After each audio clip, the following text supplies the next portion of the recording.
Hello there, ladies and gentlemen. This is Orphanlast, aka Skylar Madison, and today we're going to do a little bit of a channel update for you guys. Okay, so right here you see me opening up Krita. Now, as I've mentioned millions of times previously, I love Krita. Krita is an amazing program. It's 100% free, and for somebody who can't afford much, or anything at all, this is the program that I recommend you start out with.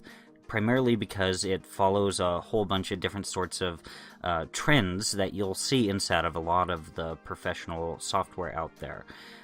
Most image editing software works with layers and such like that, and the way that the menus at the top of the screen work pretty much works pretty similar to everything, be it Photoshop or Sketchbook Pro or what have you. If you need to deal with layers, the layers panel and, the layers menu tends to work pretty similar. If you need to apply a filter, it works pretty much the same way and such. So this is a great way for you to start learning about how to use a graphic user interface for, image editing and image I wouldn't recommend using Krita for image manipulation and such like that, but it's a great painting program, and that's what it specializes in. Now let me go ahead and open up a much more refined version of the Sci-Fi Warrior mouse image. Now this is how long it takes for Krita to load up. Now I feel like at this point in time I need to progress past Krita. Okay, that's what this video is primarily about. I need to have a program that deals with rasters and vectors, and Krita just isn't cutting it for me anymore. So that took some time for it to load up, okay? That took forever. But, the initial loading times don't really matter too much, really. As long as once you open the program, it works pretty well. But look at how long it keeps glitching out when I zoom in, when I start scrolling, it's lagging out the whole time. Now, I'm happy about a lot of the results that came out of this attempt at trying to colorize the Sci-Fi Warrior mouse. Ultimately, all of this progress on Krita, trying to colorize the Sci-Fi Warrior mouse, I got rid of all of this. I had to start from scratch, just simply because it's just lagging all the time. And this instant, preview that Krita does, sometimes it can take 15 minutes for it to finally finish loading every time you zoom in and zoom out on the canvas and such like that. And, I just deactivated a number of layers there, and it takes time for it to actually process all of that.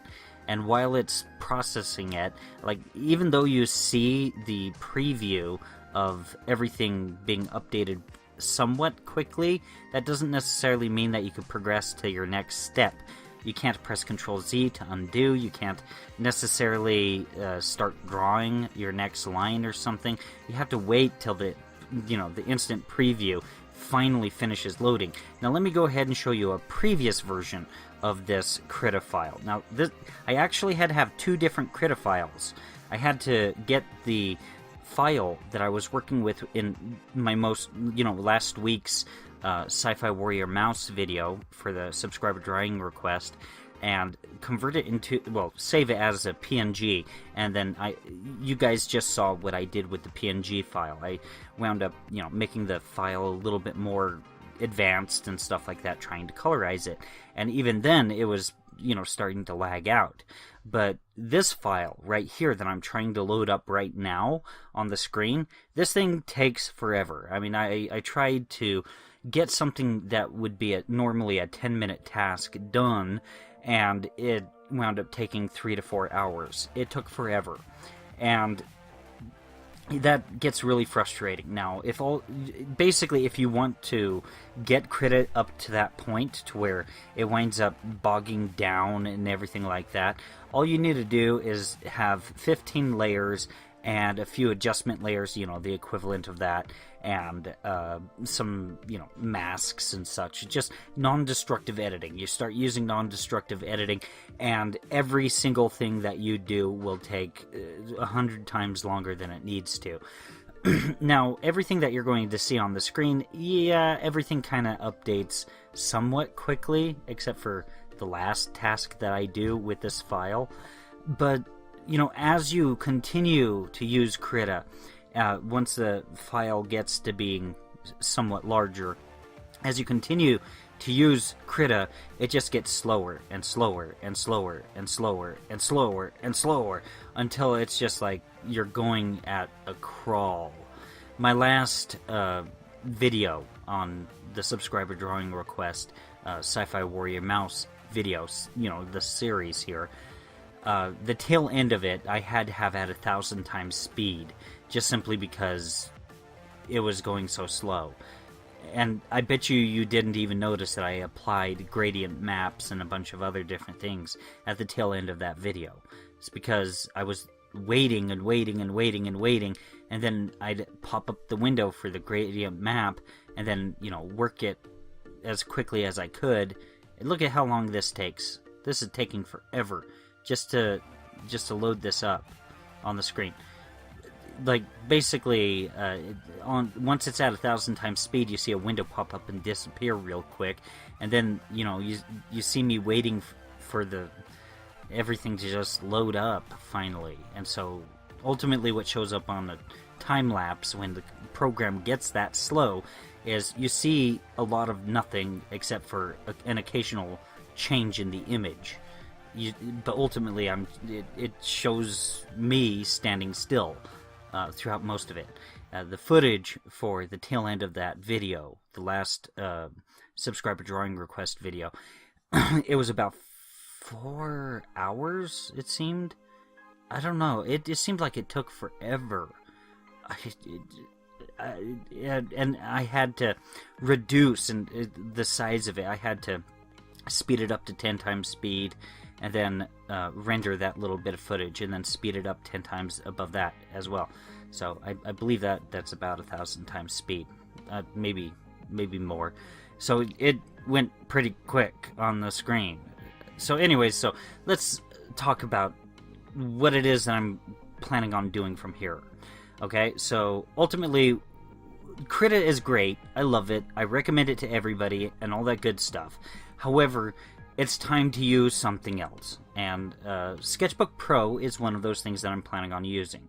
Now, Sketchbook Pro is free at this point in time. All you need to do is create. I believe this is all you need to do. I'd get kind of upset if this isn't the case, but ultimately, what you do is you create a user account. You give them your username and password and all that, and then tell them not to send you promotional stuff through the email.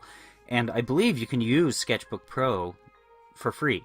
And at least that's what everyone else is saying online. And, the experience that I had while using Sketchbook Pro in this video, and of course, I haven't used it that much, but, it has been a commercial program for quite some time, and a lot of professional artists use it. Obviously, they're doing something right. And the experience that I had so far has been really pleasant. It really has. It's been awesome. And so, the way that it feels when you go ahead and, just draw something out, it feels really nice. The detection of what you're doing with your stylus is really smooth. The program seems to keep up really well. And the way it looks really nice. And a lot of the same tools that you have with the assistant tool inside of Krita, they exist inside of Sketchbook Pro as well. The only real big complaint that I have is that if you want to do curvilinear perspective, you're reduced to using 5-point perspective. Whether it's concave or convex, it doesn't matter. I'll use that. That's cool. But, it'd be nice to be able to use, continuous 4-point perspective where, you can see a full 360 degrees horizontally around the scene. And there's nothing here for somebody who wants to use 4-point perspective in the sense of, it's still... You guys have to see my playlist in order to know what I'm talking about here. It uses the same grid as the 5-point perspective grid, only that one of them, the vertical, the zenith and nadir, are drawing out straight lines, I believe. It kind of depends on how you want the camera to pan. And also, Sketchbook Pro has the ability to make these really cool, you know, mirroring effects. Now, yes, Krita can do all of this, but it has such difficulty processing it. It's so frustrating sometimes using Krita. That's like some of the features that Krita has, I just never use, primarily because it just takes so long for Krita to actually do it right. And yeah, I mean, you can do it, but it just takes so long for you to do it. And so let me go ahead and show you guys two commercial pieces of software that I purchased recently. They both cost $50, and so I spent $100 total. And actually, you know what? Let me first, before I go ahead and show you that software, I'm going to do a comparison on popularity, okay? Because some people may be like, oh, you're using commercial software, you're selling out, okay? So let's take a look at this.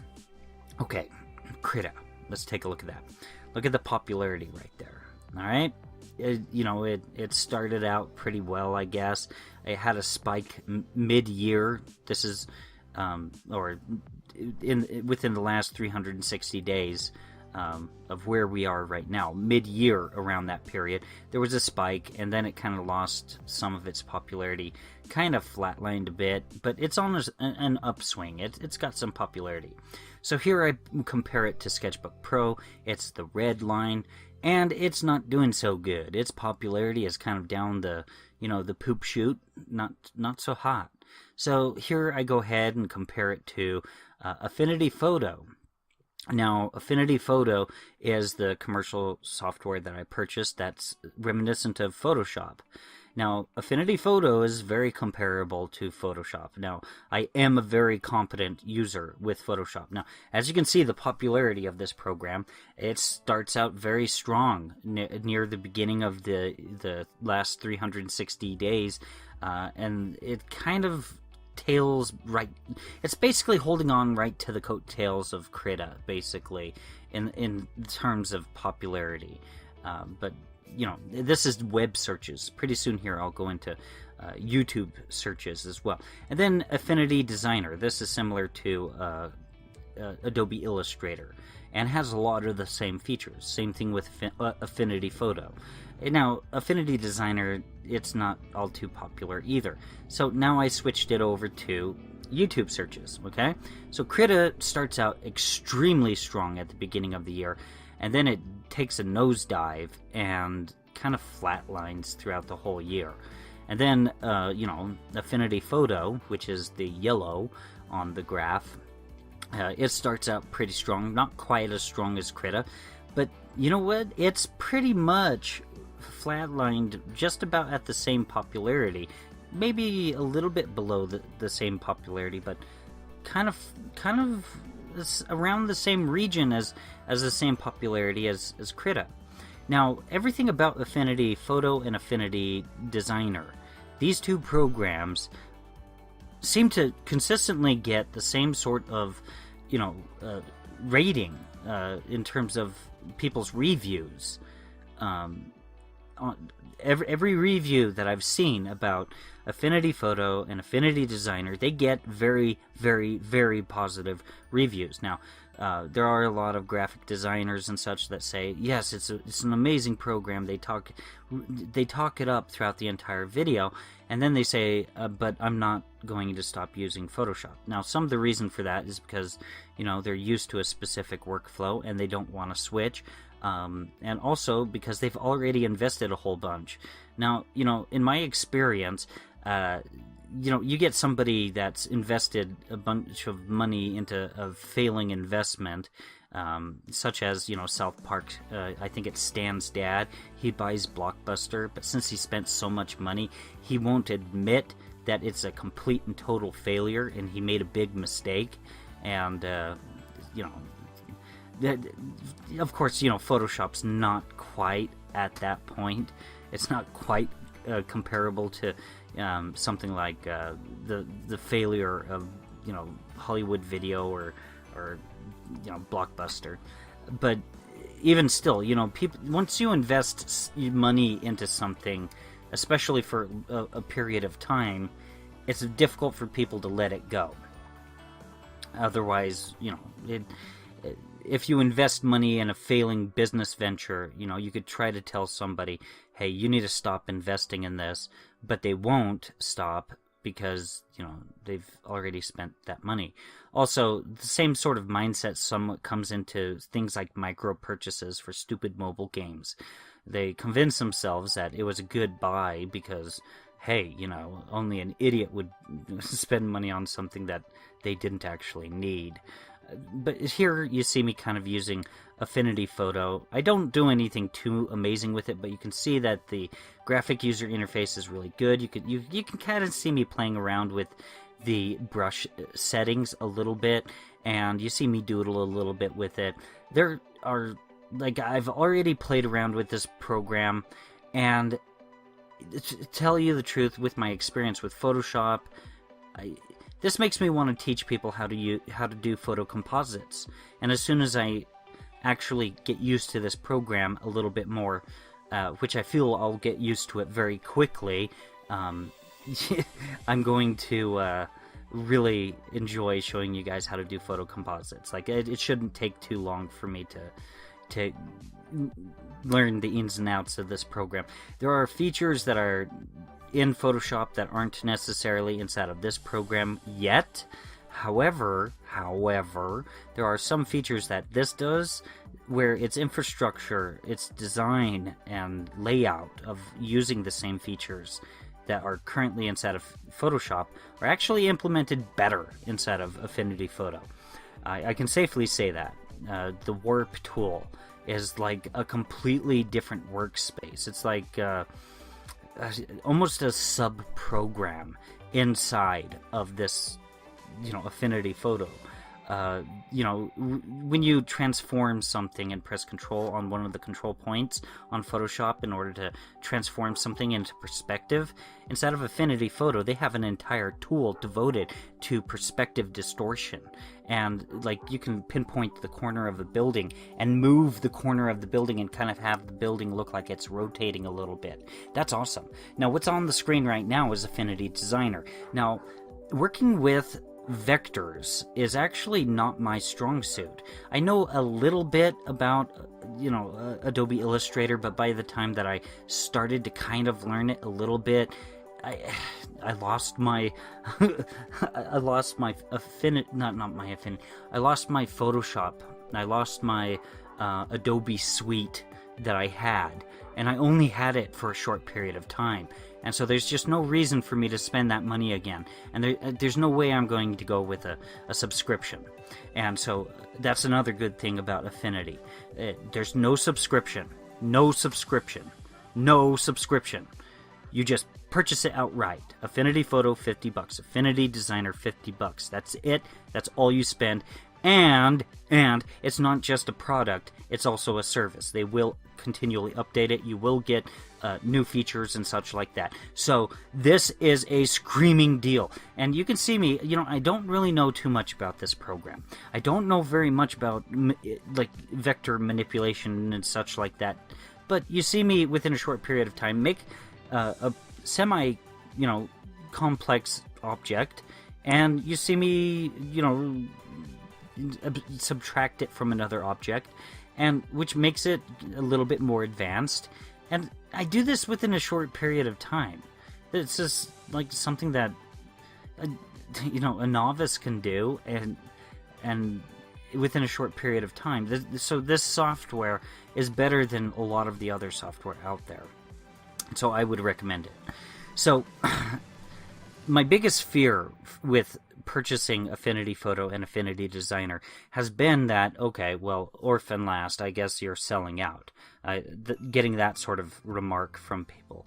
I'm not selling out. And, I've already shown you the comparison. I'm not doing this to gain popularity. I mean, pretty soon here, inside of the footage, what you're going to see me compare Photoshop to all the above that I've shown you already. And you can see that Photoshop, even though it's lost a lot of its, popularity on YouTube for some reason or another. I'm not really quite sure why. But even though it's lost a lot of its popularity within the last 360 days, it's still a lot more popular in comparison to these programs. Now, why would I want to go with the less popular option?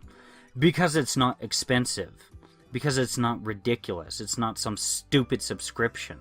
And it has the lion's share of the same features that are in Illustrator. The lion's share of the features that are in Photoshop. And the programs are stable. I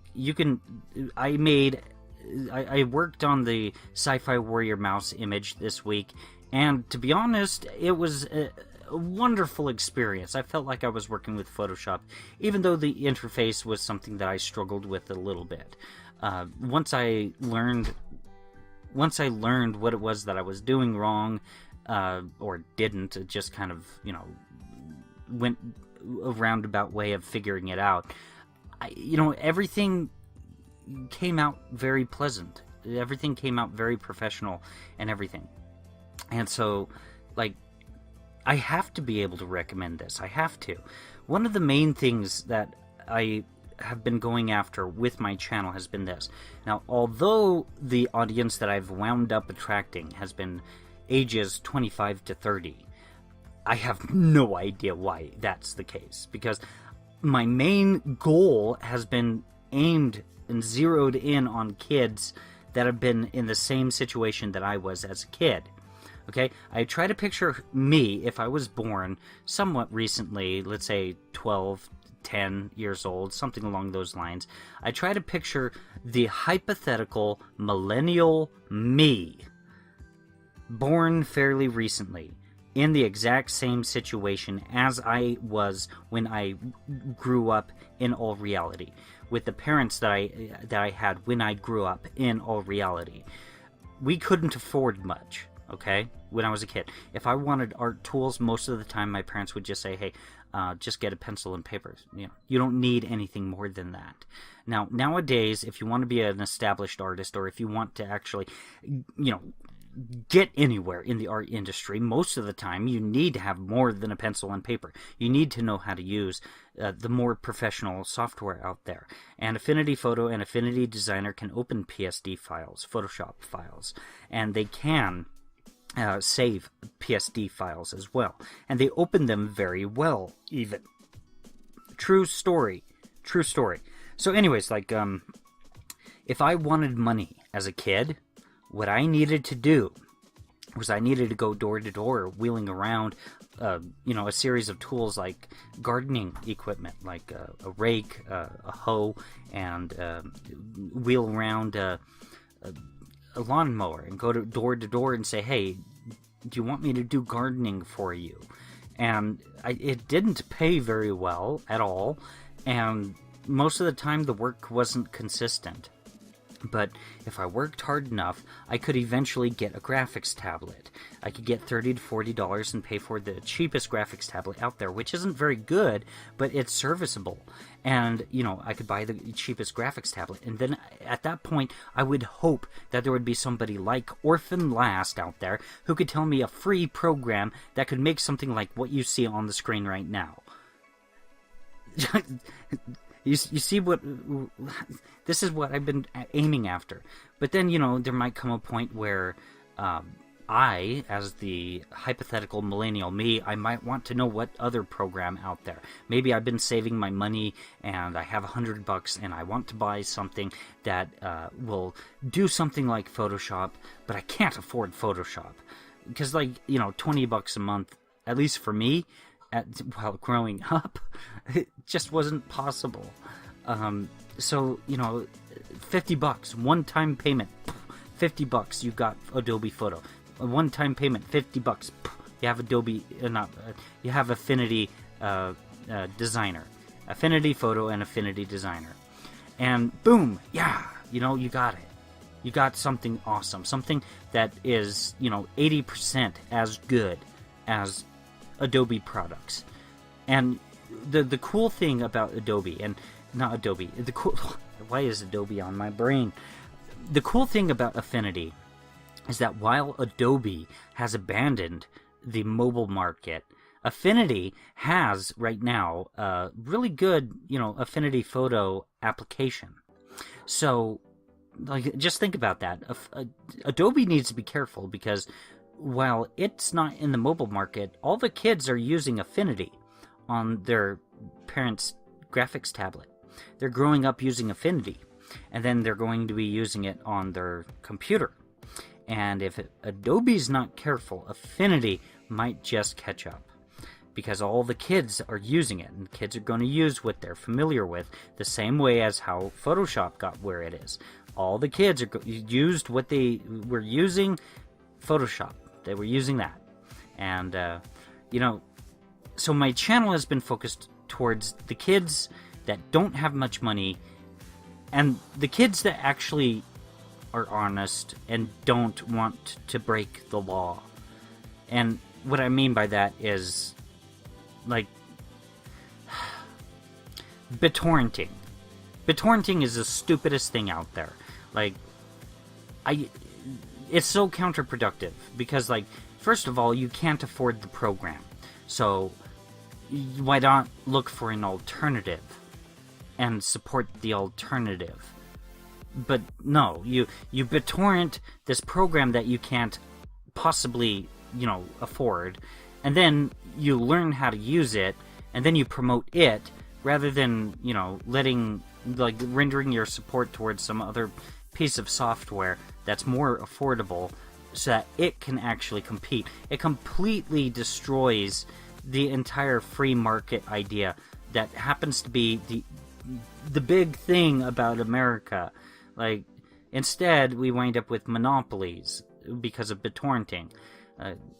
And no one can tell me that Adobe hasn't had a monopoly on the industry. It just purely and simply has. And the primary reason is because of you BitTorrenters, you thieves out there. And if you don't want to be called a thief, then maybe you should stop BitTorrenting. So, I haven't sold out. I've just talked about the next natural step in the process, and I've been needing to have I've needed to have a vector image editor, and I haven't had that in a long time. Anyways, guys, that pretty much concludes it for this video. If you guys enjoyed it, please like, share, and subscribe. And if you didn't like it, please like, share, and subscribe anyways. And, there's a lot of work that goes into making these videos. And if you guys would like to take a look at any of my other videos, feel free to click on any of them that are appearing on the screen right now. Thank you very much for your time.